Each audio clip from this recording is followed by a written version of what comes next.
If Leo's calculations were correct, and they usually were, Kitty's shoulder was only 3 7/8 inches away from his. Her hand rested on the stone wall where they sat, a mere 2 5/16 inches away from his thigh. And for the first time in years, they were completely alone.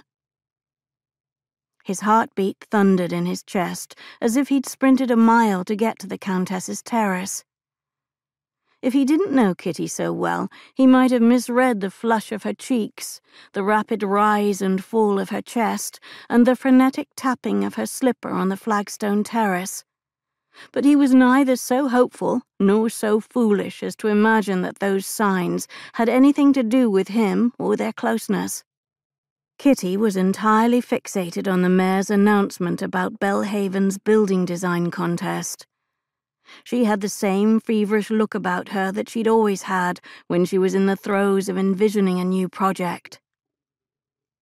He'd forgotten how beautiful she looked when she was inspired, how arousing it was when her lips moved, as if she were silently enumerating the elements she'd incorporate into her creation.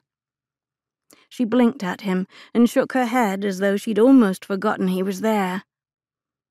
"I know you wish to talk about something," she said, "but may I ask you something first?" Leo nodded. Clearly, this was not the moment to confess his feelings for her. "I presume this is about the contest?" She looked into his eyes and blew out a long breath. "Are you going to enter?" "I don't know," he said truthfully.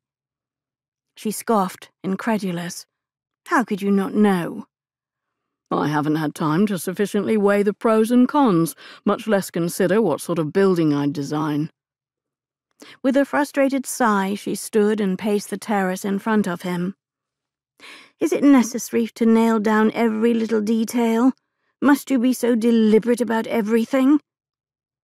He smiled, grateful that he hadn't lost his knack for getting under her skin.